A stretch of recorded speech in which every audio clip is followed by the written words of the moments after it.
They're actually working good.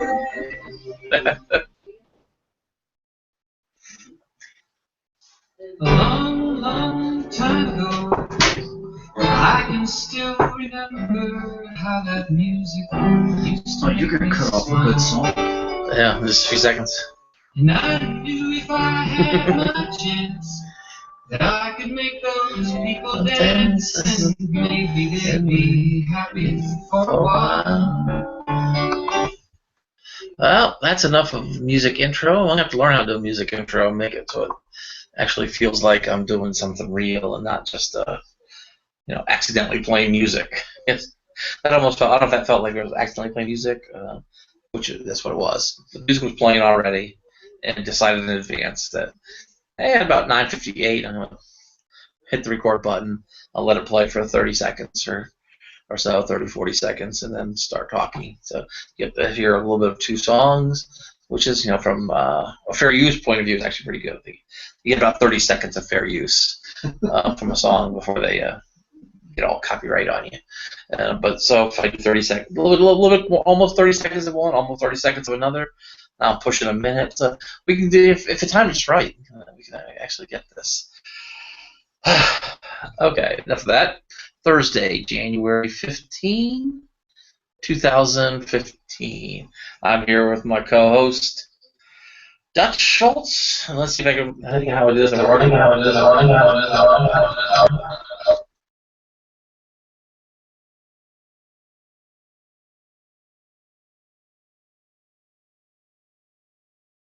Okay, well that took my while. That's crazy.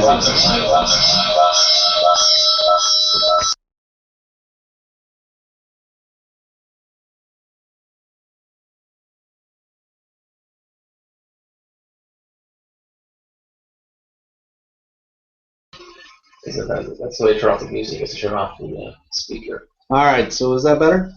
Yeah, that feels There we go. feels a lot better now. I'm doing good. We had a good night, and I won't say it wasn't challenging, but I think that overall it's going to be a good thing. You say it wasn't challenging. You say it wasn't challenging, but I want to give the people a little sense of what we did do today. I'm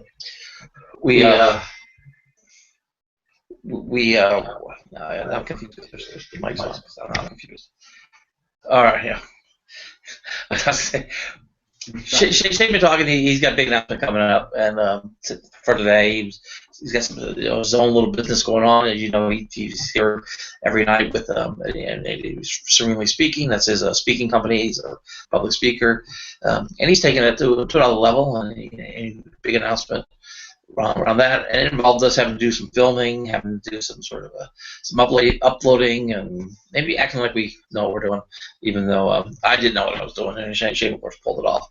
But I had a good time. I don't know how frustrating it was, but let Shane give you a little taste of what it was like today. Today was full of activity. It was like what we were able to do today is that we shot a video of which is for my new podcast, of which I'm going to start on January 22nd on Thursdays at 8 o'clock Eastern Time.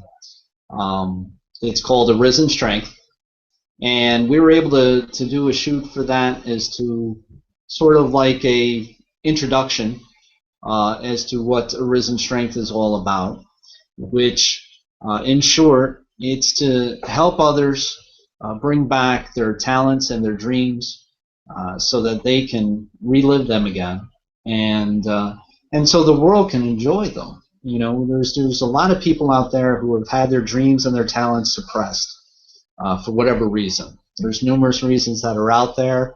Some are, normal. Some are not so normal. Some are not really expected at all.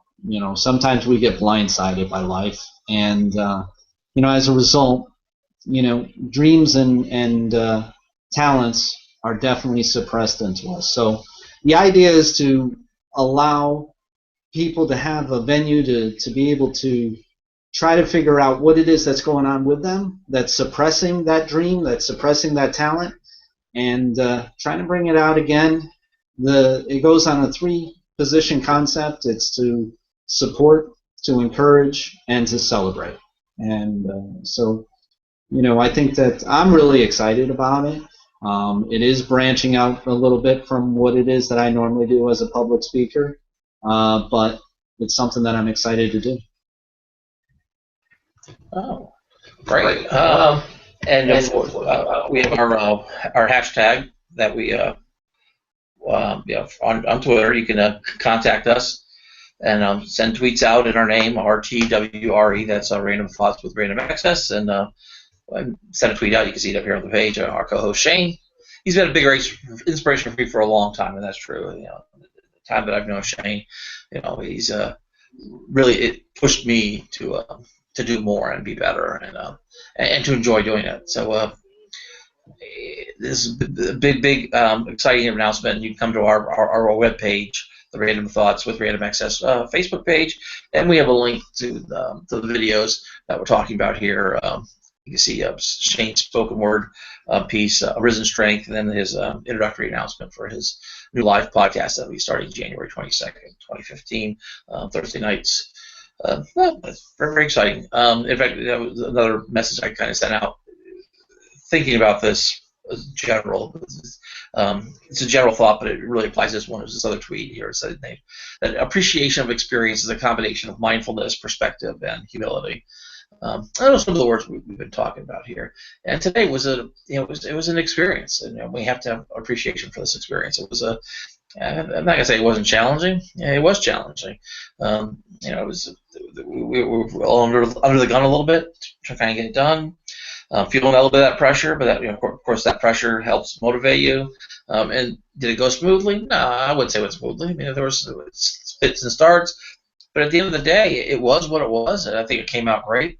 The biggest hang-up was maybe to do with us, but it was getting it uploaded to the internet. Apparently, there might be a secret to uploading videos that I don't know about. So it just taking much longer than I thought. You would think a 10-minute video would upload, in less than an hour and without any problems. But that be that as it may, we came off really well, given the whole thing. Like I said, an appreciation of the experience. It was just a wonderful, wonderful, wonderful experience. And another wonderful experience, of course, would be yesterday's episode. I just love the title. It was my best title ever. It probably will be for a long time. It was episode 2.3, and that was Science versus Mathematics, the battle for the mind of the universe. And so if you didn't see 2.3, stop what you're doing now, go back, watch 2.3, and then come back to this place. It's just a great title, and it's worth seeing. But it's something that a lot of ideas have been kicking around in my head for a while, and trying to organize them, and it was a pretty good first run and get them out. And that's kind of what I do here at Random Thoughts, is talk about some different subjects until something clicks with some flood of thoughts that have to come out. And I spent a good bit ranting and raving yesterday. I mean, it wasn't much of a rant or rave, but there was a lot of thought there, and I had to do my best to hold myself back from just I could have talked all night long. And there was a couple other little side topics that were related to it that will be shows in their own right. Talked about talking a little bit about atheism, but talking mostly about just the word atheism and what does it mean. It's that language handshake. In order to communicate thoughts from one person to another, we have to agree not only on the language that we speak, but the meanings of the words that we use. If we can both agree to use the word atheism, it's one thing, but if we mean two different things when we use the word atheism, we're going to have a lot of trouble communicating thoughts back and forth. And in my experience, I find people using the word atheism in a way that maybe I disagree with, because I talk to people who say that they're not an atheist, and then when you talk to them, it's like, no, that's pretty much what an atheist is. I mean, I don't know why you're saying you're not an atheist. Others admit that they're an atheist, but they just reject the label. And I don't know, and some other things like that. So I want to have a talk about that, and what I like to how I like to use the word atheism or atheist when I talk about it, at least for the purpose of trying to communicate thought. I don't want to. When I'm trying to communicate thought, I really hate to get bogged down in labels and judgments, and so I try to make sure that if I have any odd definitions for words, even if I have normal definitions of words, they're important words to the conversation. I like to kind of go over them, and that's the mathematics of me. And you pick up a good math book, at the beginning it's loaded with definitions of the terms that will be used in the book, and especially if terms will be used in non-standard ways. And it's kind of the author takes the responsibility to say, hey, when I mention these words, this is what I'm going to be meaning. This is the context I'm going to be using them. I don't mean them in any other context. If you know these words from another context, that's fine and dandy. It doesn't apply to this book. In the language handshake, it's all part of the language handshake. It's we agree. It's like the Scrabble game where you agree to the dictionary beforehand. It doesn't matter if it's a word or not a word. If it's in the dictionary that was agreed to before the game, then it's an allowable play during the game. And that's the same sort of thing here. So if we can agree on what the words are that we're using. So that's a conversation I want to have. I want to have a conversation about the this transition from in science, where it was a transition from experimental science to theoretical. So more like experimental physics to theoretical physics, but you take that as a sort of a generalization. I mean, there's a big story, and there's a lot of parts of this story, a lot of moving parts, a lot of threads that you could tell the story. And the one that I would tell is not necessarily the best one, it's not the most important one, it's not the one that crystallizes it the most, but it's one that definitely it tells the story of moving from this, and it highlights that battle between math and physics, math and science, where the transition from experimental science, where that the experiments kind of drove everything, into this middle ground where the quantifying the math the experiments mathematically was a huge leap forward. This was something I don't know, lots of different people contributed to this. Newton was a real big one because he invented calculus in order to solve physics problems. Or to explain physics problems. So he and birth of science right there. So he's an important figure, but he's not part of the story. The story that I would tell would be from Faraday as this great experimenter, through Maxwell, who was this brilliant mathematician and physicist and experimenter, and to Einstein, where it's all about light and electromagnetism. The electromagnetism, light, exactly. Yeah. So using them as a story to tell the story, the transition through the three of them, from the man who was doing the experiments to now to Einstein, who doing the math, and then at the end, now the math reveals the science, and I'll talk a little bit more about that. So that's something I want to get to. But I was really surprised at how I don't want to say calm, but this appreciation of the experience was today. I mean, I had a really good time. I mean, I think part of it was I was really drained after yesterday's episode. It was a mental drain to get all those thoughts organized, and to be able to sort of get out what I did yesterday. It was almost like dropping a keystone in. It was a minor keystone. It kind of crystallized a lot of thoughts. I think I concluded, the simple conclusion was that that math is always talking, always speaking the truth, and science is always listening for the truth. And those are two components of the universe. Those are the universe is always talking to me, and I'm always listening, trying to listen for the truth from the universe. I'm trying to hear the truth. I'm trying to hear it. The universe is always speaking it. So there's some sort of analogy between the universe and me. There's a duality between the universe and me, and then math and science. But then also with the math and science together being two parts of the mind of the universe, and maybe that's what the universe is. The universe and I together are two parts of the same mind, the mind of the universe, and not just me and the universe, of course, but everybody else, each of them and the universe. You become now sort of a part of the universe, but an important part of the universe. You're the part of the universe that listens.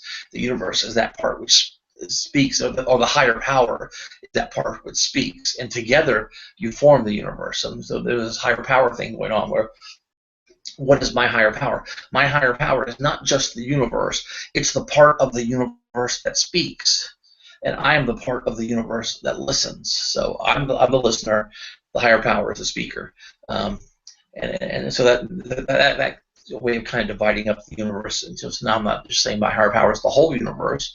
It sounds good, but I get a little caught up in that because I'm in the universe. If I say the higher power is the whole universe, then I'm my own higher power.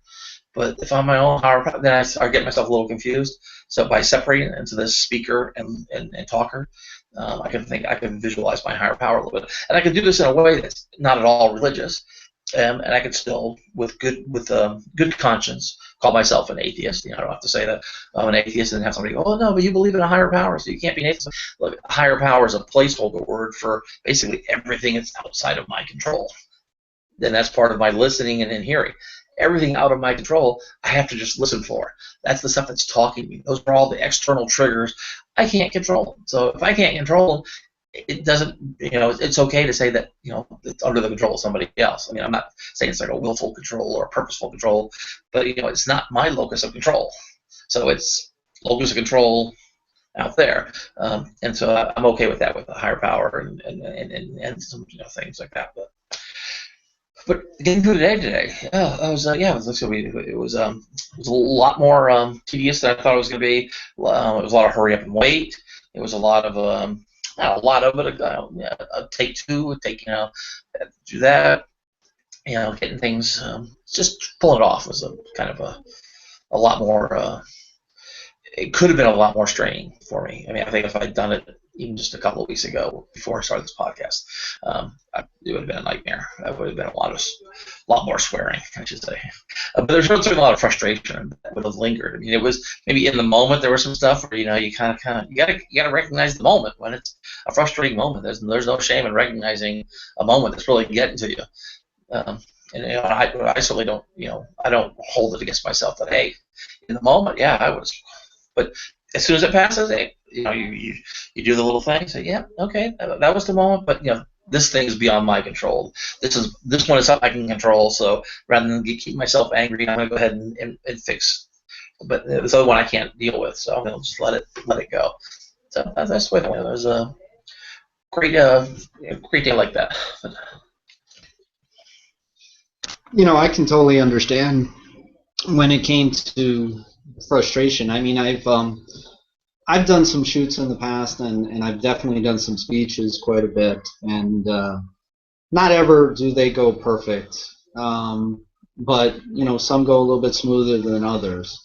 This one was interesting even before the shoot because,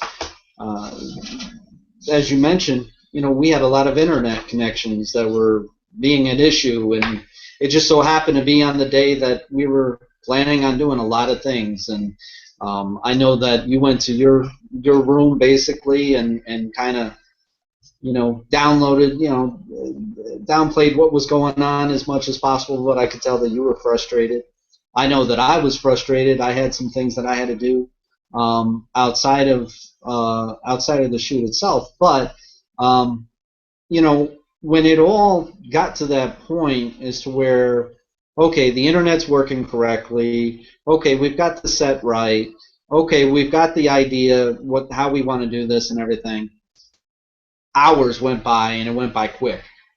And I think that was kind of telling that things were going in the way that they were supposed to go.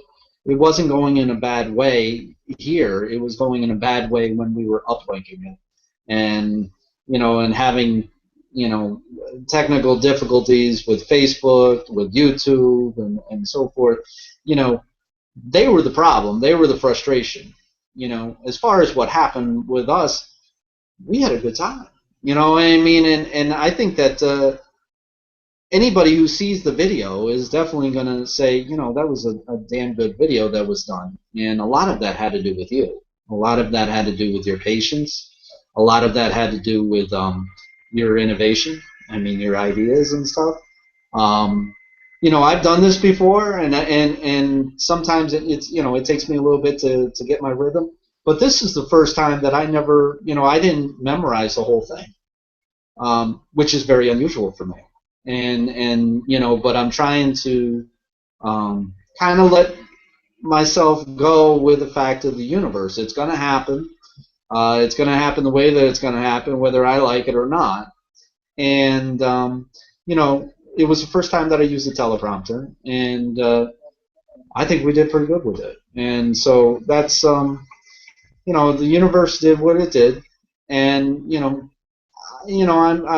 I'm tired. It's been a long day, And and you were definitely showing some signs, but we have the experience, and that's what I really am trying to live 2015 about, is the experiences. It's not about the goals met, which is the norm for me. It's about the experiences that I was having while doing these things, these types of things. When I go out and I speak to people, you know, sometimes I don't have that experience. Sometimes I'm just trying to do it as best as I can, and I'm trying to do it for them as best as I can, and I'm more worried about it being done right, as opposed to actually enjoying the time with that person or with that group.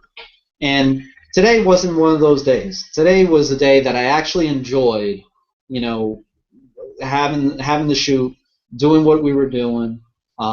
It took a couple takes, right? But I wasn't long before I got my rhythm into it, and we ended up doing a video that was as good as what I've seen, a whole team shoot. So I think that really speaks, volumes. Yeah, and enjoying the experience, like you were saying, that was, and that was the tweet that I had up about appreciating the experience and really being the humility. And when I use humility, the main meaning behind it is that part of me that recognizes the imperfect perception that that there is too much. I guess it's that the universe is always talking, and that I am sometimes not hearing what the universe is saying, and that's kind of how I think of humility, is that recognizing that little bit, that deficiency in my perception. So that's an important part of enjoying an experience, is recognizing that, hey, I'm going to have a perspective, which is, like I said, it was humility perspective, and hey, it was processed. but it was, for appreciating mindfulness was the other part. But for appreciating experience, it was humility, perspective, and mindfulness. The first thing is, with the humility, is recognizing that I might have deficiency in my perspectives. So I shouldn't, I don't want to ruin the experience because things aren't, and I guess that's tied to the perspective part, is making sure that my perspective is well tuned to the event, and that's the mindfulness too, is participating in the event, and participate in the event for what it is and not for what I wanted it to be. I mean, you can have anticipation, or I can have anticipation before an event. And that's okay, and that's great, because if any kind of anxiety, I could use that maybe as a way to be extra prepared. I can use any kind of excitement, just to kind of keep me happy during the day. But once the event is happening, I want to be all positive as much as possible and just enjoying the event. Whatever's happening in the event, that's what's happening. Anything comes out of it, I can deal with it after the event, I guess. But I want to be able to appreciate the events in my life by not worrying about them when they're happening. I can worry about them before, and I can regret them later, maybe. But during events in my life, I want to make sure that I'm appreciating them in the moment. And today was one of those events. It went as well as. I guess I'm just surprised at how good I feel about it now. And I thank Shane and the show for part of that. It's giving me sort of some purpose and some time to process and something to think about, something outside of myself too. It's like I could be getting myself down, but I got to remember, hey Wayne, you've got some things you got to take care of here, because you got to get this thing up and running. We got to do the show. We got to, and I don't want to disappoint myself. I don't want to disappoint anybody else. I need to do it, and it kind of keeps. So that's a good thing for me, because today, like Shane mentioned, our internet was down for all afternoon. It was awful. It was trickling through. And then and I just kind of, okay, that's it. I put a movie on, whatever, and just got away from the internet for as much as I could. And it came back up, and that was good. And then using the teleprompter, that was we jerry-rigged the teleprompter. There was a teleprompter app I got that was maybe in the future I would use, but it was we had the text in a notepad file, so a text file in Notepad. and I was using a touch screen, and I was just scrolling through the text on the touch screen, and then had it mirrored up on the TV, and so Shane could see the big screen, and he could see the words nice and big and bold, and but we formatted so that it looked like acted like a teleprompter where you could see big letters or spaces so that you're pausing naturally, and make it easier for me to do the scrolling so that the spaces kind of give a little bit of room for error for that. And the scrolling did get a little bit out of control at one brief moment, but Shane covered that. You'll never know, you'll never pick it out. But it was great. The whole thing was a wonderful experience. So appreciate your moments. Maybe that was really the point today's episode. And we had the tweet about that. Appreciating experiences with humility, perspective, and mindfulness. And see us on the Facebook page. We didn't have very many posts there today. Again, the internet was down, so that impacted some things. I was down a little bit too, emotionally and mentally, after sort of the ramp up of this episode yesterday, the battle for the mind of the universe. Just a major thing in my head. I needed a break from that, and give us a call on the feedback line. Got to mention the feedback line. Number's good in U.S. and Canada. That's 1-5-189-666-175. So it's open weekdays 3 to 4, weekends 3 to 5, and then every night 11 to midnight after the show. And that's good in Canada and the U.S. Elsewhere, just a long-distance phone call, I guess, if you're willing to make that. It's at 1-5-189-666-175. And 3 to 4 during the week, 3 to 5 on weekends, and 11 to midnight after the show. Give us your feedback. Tell us what you thought. Tell us what you saw, what you didn't see. Tell us how your day's going. And then tweet at us. You know how to do that. See us on Facebook. You know how to do that. Join us in the Google Hangout. You know how to do that. Join us on YouTube. You know how to do that. We're everywhere. We're ubiquitous. That'll be the word of the day for tomorrow. And that's all I have for today. Any closing thoughts, Shane? Well, I mean, I just want to say thank you for for helping me out in regards to the shoot. You kept me calm because in most cases, I'm a terrible perfectionist. In other words, I'm not perfect, but I definitely strive to be. And sometimes that gets me a little bit more unforgiving to myself for the things. But the reality of the situation was it was out of our control. It had nothing to do with scheduling. I mean, we've been uplinking something since 7 o'clock. So it's not something that we had really a lot of control over, and I just want to say thank you for that. And I hope that we'll be able to talk about that on Sunday too. All right, and we'll be back tomorrow night. Courage. Have a good night, folks. And we're out.